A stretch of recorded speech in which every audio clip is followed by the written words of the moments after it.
the institutional corruption fighting the good fight. Our esteemed panel comprises of Manju Bharatram, Kaizad Namdarian, and Tara Sinha.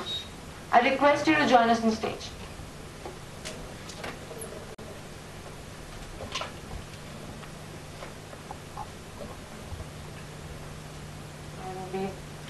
Actually, I think tested everyone's patience today. For example, with setting up institutions and working out methodologies to get to their goal in the fastest, most effective way. And we would just love to share our experience with you. So I would like to start with Gaza and a brief introduction about what exactly is your organization all about, what you've done, and then some of the best practices that have worked for your organization. Thank you very much. I myself don't actually work for any social organization per se.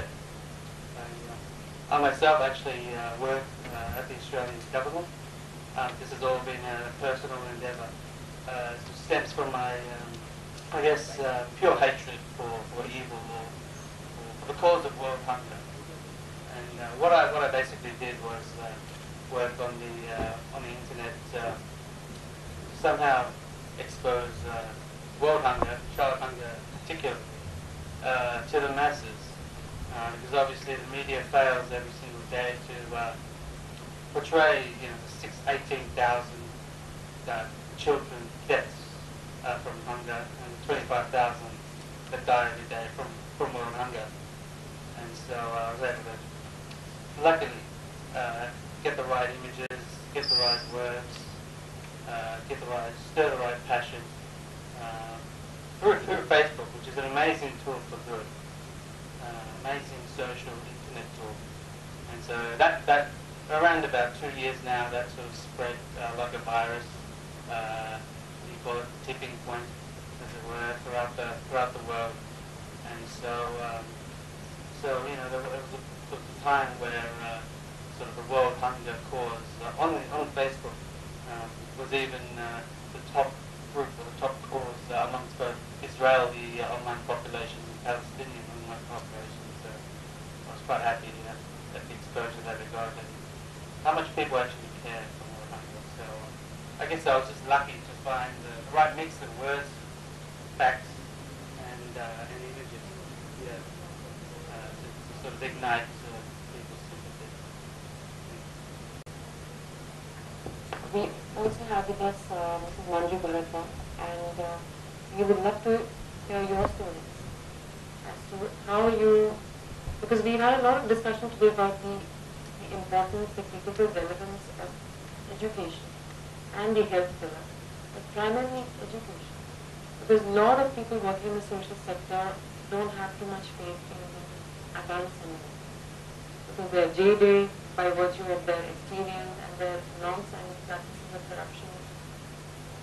There's not a lot of faith which one can put in a lot of adults in positions of power. So the answer is the next generation. You work towards the next 2 generations which are coming. Education is a sector where your foundation has done excellent.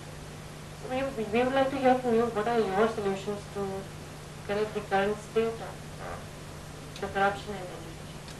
This mushrooming of unregistered universities, which are completely unchecked.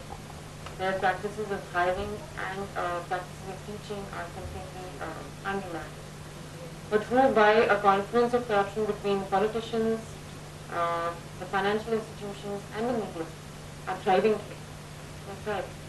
So we want to give the floor to you and just hear from you as to your experience in your city.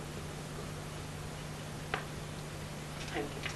I've got a really bad cold, so if I start coughing, please be excused. Just take 3-4 minutes after that. I have tried to put my thoughts together on this. If you don't mind, I'll be reading what I've written and at times just making it simple. This is, I've been in the area of education and social development for 40 years and more, and this whole disease of corruption is really troubling me, and I just wondered as to how to, go about it in at least trying to change the values of the children and the future generation who would be the next, who would also have to face such challenges. And in my 40 years of life, I've seen, and I'm sure the others, Taraji will speak of it, that it is growing, fortunately, by leaps and bounds, this whole corruption, this thing, it's gone into the very depth of our fabric of our society, and it is really sad. And listening to the previous people, it really hurt, it's the poor who really suffer the most. And that really hurts. So while setting up this education institution, which I did with the Shriram School, I realized from the very beginning, getting the land, the clearance for setting up a school, the completion certificate, approvals, you name it, and everywhere we face this blockage. The sick people wanted to have us grace their path, and the normal thing was, you come from a good family, I'm sure you can afford it. And that was, it made me more determined then that I'm not going to do it, because here I'm talking about education, I'm educating the future, passing on good values to our future generation, and if I'm going to indulge in it, I'm not going to do it. And it was very difficult at times, and you would be surprised to know we still don't have the MCD completion certificate for our building.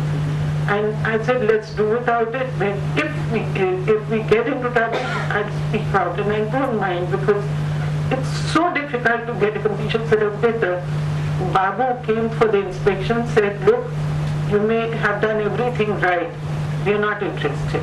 But we can find 20 things that are wrong with this institution. Be it like, not having spittoons in the corner. I said, look, we're not going to be teaching our children to spit around the walls. But, it's a mindset. It's in the rule book that to say that they should be spittoons. And I'd love to see how many government schools or schools run by MCD have these spittoons. But it's just, these rules are there, and it adds to, the corrupt practices, and it lets them indulge in this. The whole admission process in Delhi just now, the admission process is controlled by the government, and the fees is controlled by the government, and so are the salaries. That is fine, we can work with it.